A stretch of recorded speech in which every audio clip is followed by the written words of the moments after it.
जी। Sir, जिस तरीके से कल जो बैठक हुई है उसमें सरकार और किसानों के बीच में 4 में से 2 मुद्दों पर सहमति बन गई है, आपका क्या कहना है?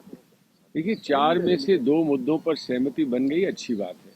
कल किसी ने कुछ कहा कि दुम तो खींच ली आपने और हाथी जो है वो अभी भी फंसा हुआ है। किसान को भी तो कुछ कहने दीजिए। हर चीज आप ही कहेंगे, हर चीज सरकार ही कहेगी कि कितने पर सहमति हुई, कितने पे नहीं हुई। जो किसान की जान जिस चीज में है उस पर तो बात भी नहीं हुई, उस पर तो बात भी नहीं हुई। छोटी मोटी चीजें आपने इधर उधर फैलाकर और उस पर सहमति करवा ली तो होनी थी, वो तो होनी ही थी। लेकिन असल जो बात जिसमें जान है किसान की, वो एमएसपी की बात है।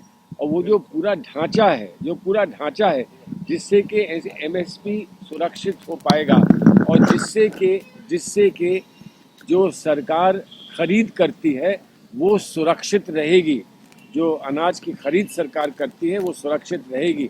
ये सारी बातें हैं जिस पर अभी चर्चा कहाँ हुई है। चर्चा होगी तब देखा जाएगा। 4 जनवरी को अगली बैठक है, लेकिन कल की बैठक के बाद नरेंद्र सिंह तोमर जो कृषि मंत्री हैं उन्होंने आके कहा था कि किसानों को बरगलाया जा रहा है। एमएसपी जारी थी, जारी है, जारी रहेगी। एमएसपी पर भी चर्चा करेंगे। नहीं तो पहले पहले वो, मेरा सुझाव ये है कि पहले वो इस बात पे चर्चा करें कि किसान तुम बहुत बेवकूफ़ हो, तुमको लोग वर्गला सकते हैं। पहले इस पे चर्चा कर लें और जवाब सुन लें। जब उन्हें आदमी का सम्मान करना नहीं आता, किसान गलत ही हो, मानो गलत है, लेकिन हमारे लोकतंत्र में अपनी बात कहने का, अपना मत रखने का तो अधिकार है ना। हर एक आदमी एक ही बात तो नहीं करता है।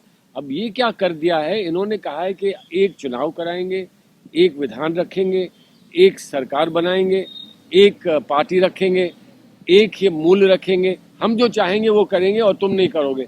लेकिन लोकतंत्र में अलग अलग लोग अपनी अपनी सोच में व्यस्त रहते हैं और अपनी अपनी सोच रखने का अधिकार लोगों का होता है। जब तक ये सम्मान करना नहीं सीखेंगे, मैं तो कहता हूँ किसानों ने मांग सिर्फ एमएसपी की है। मैं तो कहता हूँ कि मैं अगर किसान नेता होता, मैं किसान नेता नहीं हूँ, मैं समर्थन दे रहा हूँ किसानों को, तो मैं तो किसानों से निवेदन करता कि आप सरकार से कहो कि हमारी पहली मांग है सम्मान करो, हमारा सम्मान करो, हमारा अपमान तुमने किया है, हमारा सम्मान करो, तब हम तुमसे बात करेंगे। जो कृषि मंत्री है उन्होंने कल ये भी कहा है मीडिया से कि अब जब 2 चीज़ों पे बात हो चुकी है, सहमति बन गई है, तो जितने भी बुजुर्ग हैं, महिलाएं हैं, बच्चे हैं, उनको कहा है कि वापस आप घर लौट जाइए। अब उनको कितना कष्ट हो रहा है, बुजुर्गों के लिए, महिलाओं के लिए, बच्चों के लिए। 1 महीने बाद कष्ट हो रहा है। पहले कह देते, हाथ जोड़ते और कहते कि हम आपके जितने जवान यहाँ पर हैं उनसे हम बात करेंगे, आप फिर आ जाना, हम आपके लिए सुविधा देते हैं, आप घर चले जाओ, आप फिर आ जाना। पहले कहते हैं ना। 1 महीने तक तो कहा नहीं, सांप सूख गया, आज कह रहे हैं कि चले जाओ। इसलिए कि वो दिखाना चाहते हैं कि हमने अपने पर प्रेशर कम किया है। तो प्रेशर कम हो ना हो, हमें इससे कोई मतलब नहीं है। जो उसूल की बात है वो पूरी करनी होगी। जिस तरीके से जो जितने भी केंद्र मंत्री हैं, उनके द्वारा एक बयान और दिए जा रहे थे कि खालिस्तान और अल्ट्रा लेफ्ट पार्टी द्वारा ये।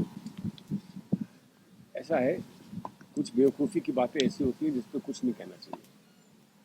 अब उनको जब कुछ नहीं आया, कुछ समझे नहीं, कुछ जानते नहीं, तो वो ऐसी बातें करते हैं। उनको करने दीजिए। उसको उसको दोहरा के या उस पर कुछ टिप्पणी करके आप उसको बहुत ज़्यादा इज्जत दे देंगे। मैं समझता हूँ ये फालतू बात है, इस फालतू बात पर कोई रिएक्शन नहीं लेना चाहिए। 4 तारीख को अगली बैठक है, उसमें क्या लगता है आपको, होएगा कुछ समाधान? सरकार से आप पूछिए। समाधान कुछ नहीं होना है जब तक कि जो लकीर खींची गई है उस लकीर पर हमारे किसान अधिक बैठे हैं।